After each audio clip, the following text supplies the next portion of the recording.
that shows that when Nikola Tesla died, that this information that he had, which allowed for a car to run out of the ambient energy, was in documents confiscated by the FBI.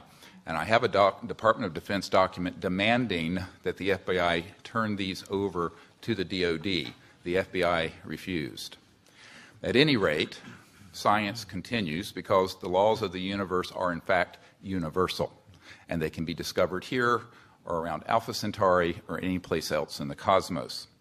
By 1928 and 29, T. Townsend Brown, as well as the Koloski-Frost experiment in physics in Germany, had determined that VHV, very high voltage systems, done in a certain resonant field could result in so-called electromagnetic-gravitic effect, the lifter effect that has been described, which you see in UFOs. They also can create what's called a space-time bubble around an object so that you can correct for 1g. This is how these objects are traveling at multiples of what any aerodynamic physics would describe, and can make right-hand turns without killing the occupants. Around this same time, there was, in the 1940s and the late 1930s, a number of UFO sightings. This included the so-called Foo Fighters. Yes, it's a famous rock group. However, the Foo Fighters took their name from the reports of these objects seen in the theater of World War II that were flying around our aircraft. We thought it was a secret weapon of the Nazis. The Nazis thought it was a secret weapon of ours. There was Jimmy Doolittle, the famous general. His nephew is a dear friend of mine, and he has testified that General Doolittle was sent by FDR over to the European theater in World War II, investigated the Foo Fighters, and came back and told Roosevelt, and I quote, "They are interplanetary vehicles." So by then, there began a classified program, and which was augmented further by events, as mentioned, in 1941, and then, of course, the famous Roswell event.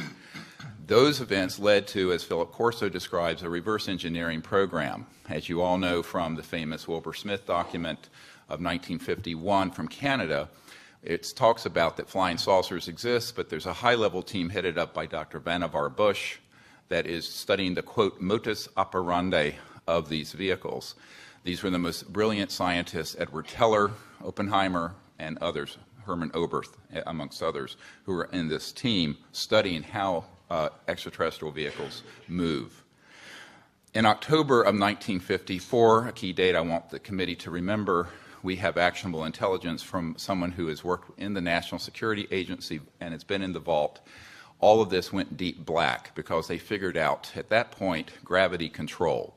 So since 1954, October of that year, we have not needed rockets, jets, internal combustion engines, and surface roadways between cities.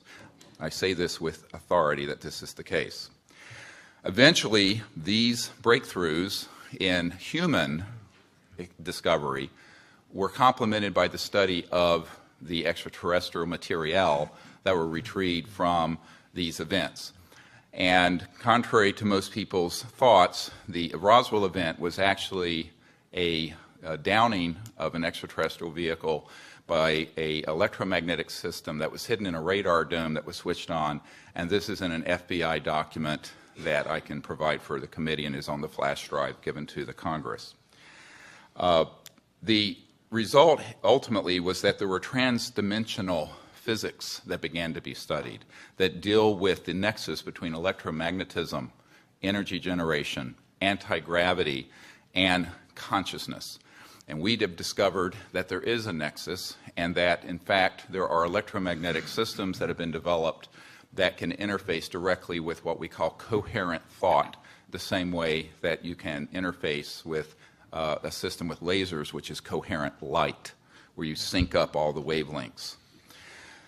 Ultimately, these breakthroughs were paralleled with amazing developments in the biological sciences and the experimentation with cloning. And this began many years earlier than was reported from Dolly the sheep in Scotland. This goes a little beyond, I think, what this committee wants to look into.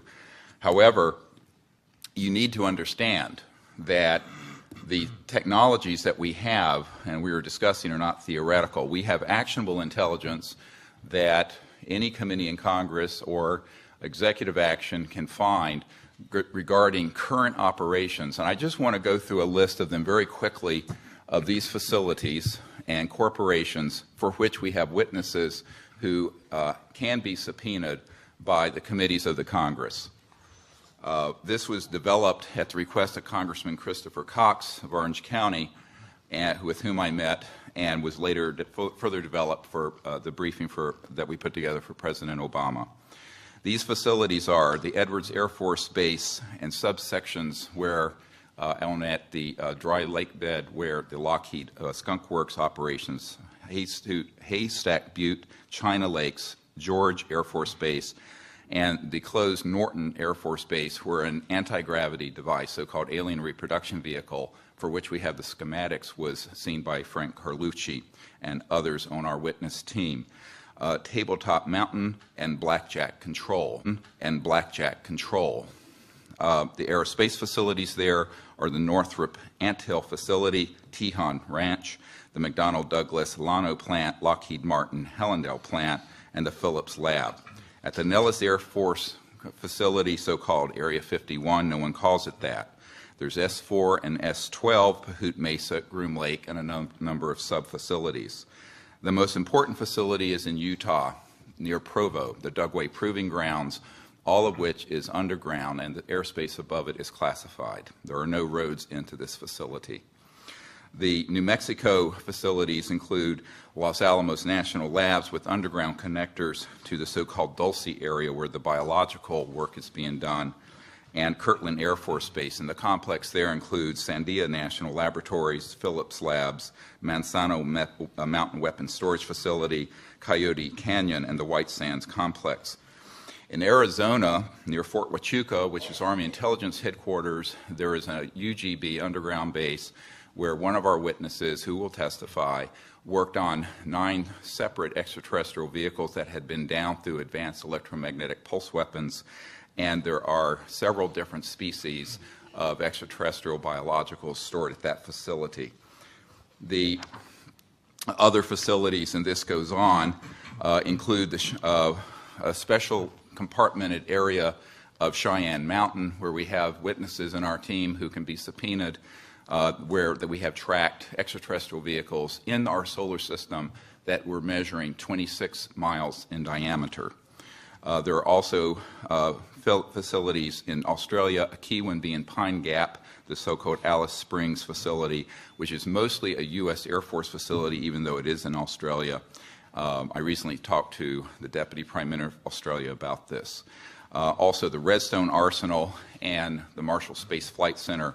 We have a scientist at the Redstone Arsenal who works under contract for IT&T, who have developed these transdimensional systems. He was under contract with my project to bring these energy devices out, and he was then threatened by a former CIA director and what I call the goon squad that went down there 3 years ago in March. This is just part of the information we have, and this information is on the flash drive given, then you're all welcome to review. Thank you. Thank you.